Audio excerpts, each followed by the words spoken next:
You are listening to a special edition of the IU Report as Grant Shouse and Mike Hutsell react to Indiana Hoosiers winning a Big Ten football championship.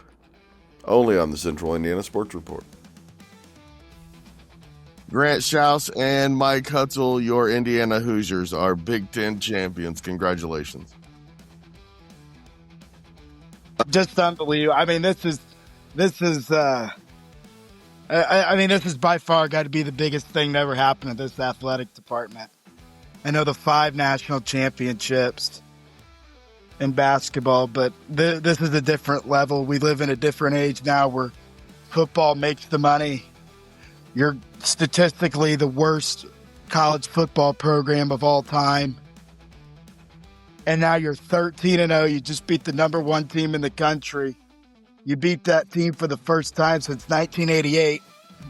You're the number 1 seed in the playoff. It's the biggest win in the history of this program, maybe the biggest win in the history of Indiana athletics. And for people who have watched this their entire lives, there are no question tears tonight. And this has got to be one of the greatest things I think I've ever experienced. This is a take a beer and sit by the tombstone of your father or grandfather or something and pour one and have one together, guys. I mean, this is just something that a lot of people never thought would happen. A lot of people never could see ever happening. A lot of people never got to see it happen because Indiana was just such a futile refuge of just futility for years. And here we are. In 2025, the Indiana freaking Hoosiers are the Big Ten champions and going into the college football playoff undefeated and the number 1 overall seed. I'm not crying, Grant. You're crying. I quite literally am crying. I remember saying one time as a kid there were 3 things that I wanted to see happen with Indiana athletics, and now 2 of the 3 things have happened. Number 1 was for Bob Knight to make amends with Indiana and come back to Assembly Hall, and that happened. Number 2 is winning a national championship in basketball. And number 3 was just for the football team to beat fucking Ohio State. I hate Ohio State football more than any other team in the world.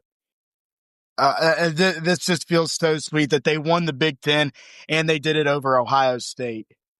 To your point, this is go out to the cemetery and crack open a beer with grandpa or dad out there. I can think of so many people personally within my family that just this has got to be one of the most unbelievable feelings for them. First ever IU football game I went to is with my grandpa in 2011. They won 1 game, and it was the game we were at where they beat South Carolina State. And for them to almost 15 years later do this is just unbelievable. I'm thinking about my grandparents tonight who get to experience this in their later years of life, who listen to this podcast. Hopefully, because I dropped the F-bomb, they haven't turned it off yet. So, because they do that. So, this is huge for them. I'm thinking of my dad tonight and everything. We've gone through this. We've gone to games. I mean, when they were running out of the tunnel before the game onto the field, just the emotions kicked in then because you just can't believe this moment that they played in the game. They did not play well in the first half. Who cares? Who cares? Who cares? What matters is that they won when it mattered. Fernando Mendoza, I think, I know I declared that he lost the Heisman. He has, I think, officially regained it back. He dropped that pass off to Becker down the sideline, the upstairs ball to Surratt. Elijah Surratt has come through in every game this year besides the Penn State game when he didn't play. He's come through in every single game when they've needed him to come through. This guy is one of the all-time greats. We are watching the greatest football team in the history of this university. Oh, I mean, that's not even up for debate at this point. I mean, sorry to all you purists who love the 1967 Rose Bowl team. You've officially been surpassed now by just an amazing, not only team, but the coaching staff, man. The job that those guys did. The offense was a little obviously shaky, a little too conservative sometimes for my taste, but playing that defense, you kind of have to be, because if you do something stupid, they're going to make you pay for it, just like they did in the first half on that screen pass that bumped straight up into the air and set up a short field for Ohio State's only touchdown. But the defensive line, the defensive coordinator, Sayan had not been touched this year, and they got to him 5 times tonight. And that just goes to, they took away the deep ball. They hit the one deep pass to Jeremiah Smith. But the way they were playing the safeties, Sayan did not see anything close to that all season. And I'm just in awe. I'm completely shocked. As much as I wanted to, I did not expect a win tonight. And here we are. I didn't either. And like we said in the preview podcast, this is like the final boss.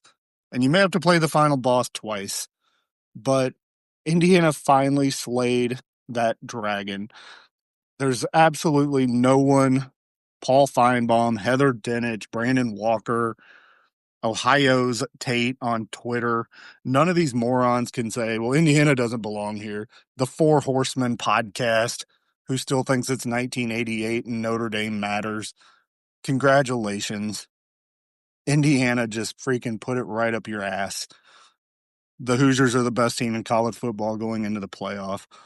I mean, can you believe that, Mike? Can you believe we're really saying this? I can't. It's unreal. I really try not to talk crap after games on social media. I've been posting after every game, never satisfied. I mean, this is pretty satisfying. This is as close as, I mean, I don't know. I mean, can they win the national championship? Absolutely. Absolutely, they can win the national championship. I don't know if they will. I don't know. And on December 6th at 11:41 p.m. right now, I quite frankly don't care. These people need to know that Indiana was not a fluke and is here. They are here, and they're not going anywhere. Can they win the national title? Yes, absolutely. I mean, they're going to be the number 1 seed going in, but it's really freaking hard to win. Oregon was the best team in college football last year. They got blitzed in one game, and it was over. Ohio State is a good team. You will probably have to face that team again if you want to win it all. But I'm like you. I don't care right now. This is something that I never thought in my life I would see happen. Indiana won 3 things that I never thought I would see happen. Indiana beat Ohio State in football. Yeah. 1988 was an awful long time ago. My sister graduated from high school that year. She's old. She just had a birthday yesterday. She's really old. I hope she's listening. 2, Indiana won the Big Ten championship game. Never thought I'd even see them play in the stupid thing. And 3, Indiana's going to play in Pasadena, man. Hey, they've already played there too. You play Deshaun Foster on a Saturday night on Peacock. Doesn't quite have the same vibe as you're going to be playing in the Rose Bowl against Notre Dame or Oklahoma, whoever the 8-9 matchup is. You're going to be playing that game on freaking New Year's weekend in Pasadena, the sun going down over the mountains. We've seen every team in the world seemingly play in that game except for us. Yep. And Rutgers, but, come on, it's Rutgers. And here we are. So I don't care about the national championship right now. I'm still riding this because this is, for all the crap we've heard for 2 years about, oh, you don't play anybody and You cancel games against mediocre ACC teams, and that just shows how much of a fraud you are. You don't even get on a plane for the first 5 weeks of the season. But guess what? In the last 2 years, Indiana's 24-2, and now they're Big Ten champion. So, again, shove it up your ass. And I'm sorry, Grant, if your grandparents are listening, but you could blame it on me. It just, I mean, who cares about what happened in the game at this point? We'll get into more of that on the IU report once we kind of, settle down from this. This is going to take a while to settle down because here's the thing: is This now one's you're all watching. about the celebration. Yeah. It's got to be all about the celebration. Who cares about the game? This really. Here's the thing: the final snap, the final throw of the game was probably about 25 minutes ago. At the time of this record, I still haven't opened Twitter yet. So I'm waiting on Twitter to see what the reception is there from the national people. The thing is that every time this team does something, it seems as if the national media has an excuse onto why Indiana accomplished what they accomplished. Oh, they don't, like Mike said, they don't play nobody. They don't schedule nobody. They're canceling games. They beat Penn State in an unbelievable fashion. Oh, Penn State's not very good. Oh, they beat Oregon on the road. Well, Oregon was kind of banged up. Dante Moore got banged up. Beat Illinois by 53 points at home. Illinois was overrated at the time. Beat Iowa. Iowa's not very good. You kind of got lucky. Maybe they did. But they just beat the number one team in the country, the defending freaking national champions, to go 13-0 and win the Big Ten title outright. Outright win the Big Ten title. I mean, seriously, what's the excuse going to be? Oh, well, Julian's saying, like in Ohio State, Ryan Day and them, they just didn't want to play hard because they didn't want the 1 seed because they saw what happened to all the bye teams last year. They're still going to get a bye. The excuses are gone. Like you cannot come up with an excuse after this.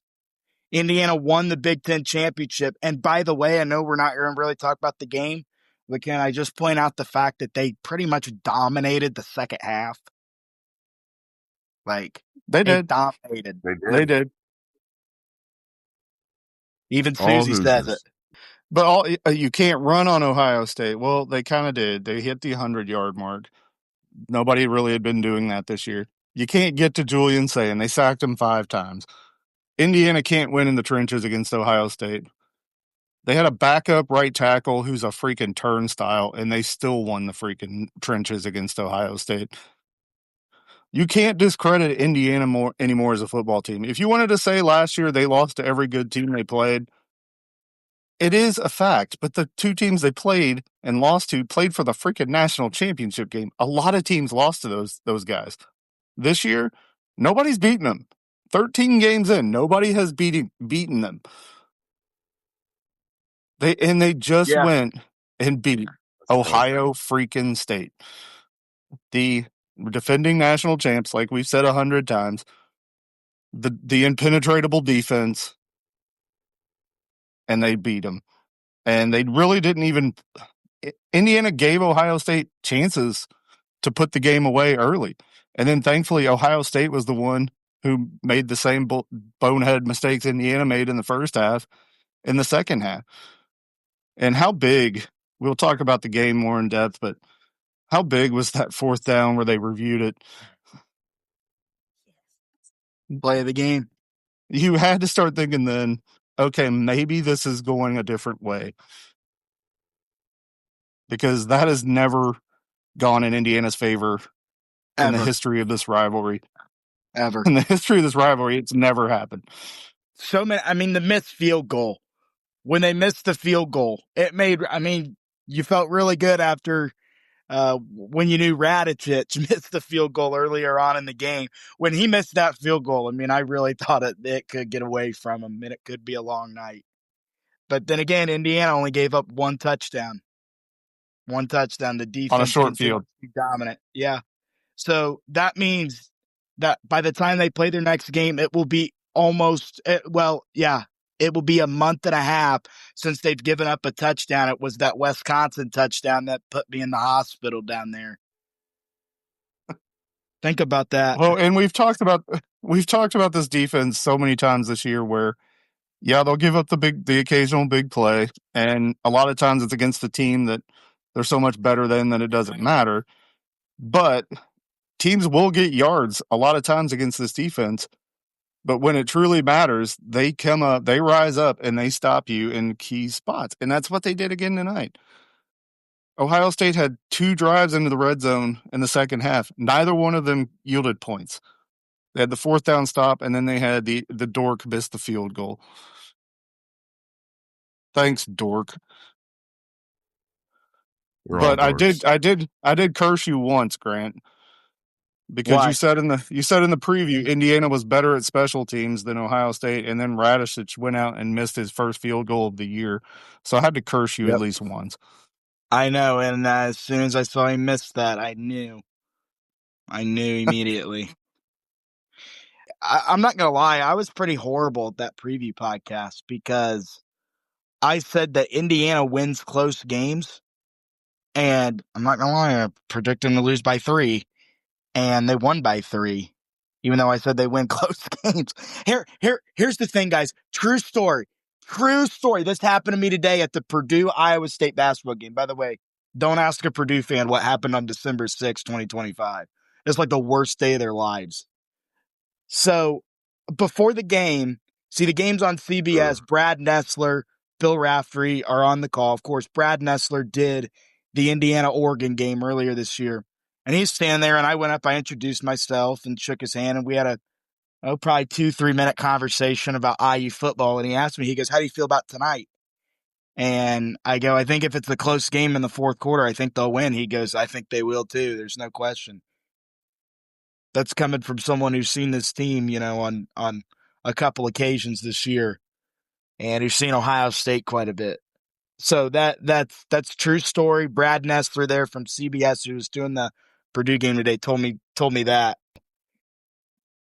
I just kept thinking where it kept getting tight because I really thought that Ohio State, they chewed up that clock on their second to last drive of the game. They're marching down the field, and I'm thinking if Julian Sayan's got anything to do the Heisman, it's right now. They're driving down the field. This is his Heisman moment, and the kicker Jaden Fielding just screwed it up for him. It's plain and simple. Well, and thank God for Hartline and Day twice on that drive, and those 2 red zone drives, 3rd and 1. They go to the air, and they had been bullying Indiana a little bit in the run game. It felt like both times they're incomplete, and then they missed the 4th down, and then they dorked the field goal. So thanks, Hartline. And all the way, also first time maybe in my life I ever saw an illegal block by a defensive player. Yeah, very interesting interpretation of the rules. But hey, it doesn't matter because we're sitting here on December 6th, 2025, and Indiana Hoosiers are the Big Ten football champions and will be the number 1 seed when the brackets are revealed tomorrow. Unbelievable. Well, guys, go celebrate, and we can talk more about this tomorrow after the playoffs are revealed, and we know the Hoosiers' path to a national championship. Can't believe I just said that. Thanks so much to Mike and Grant. Thank you so much for listening. Do us a huge favor and share this podcast and help spread the word that we are here talking about what Central Indiana sports fans are talking about every single day. Right, Producer Susie?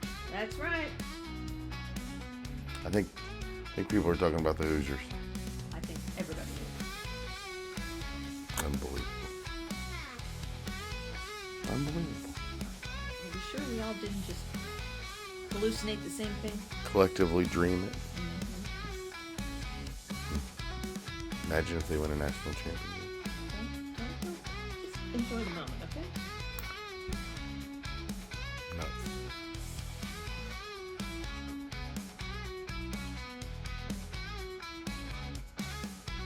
Central Indiana Sports Report is a product of ITG Media. And I love you, Susie.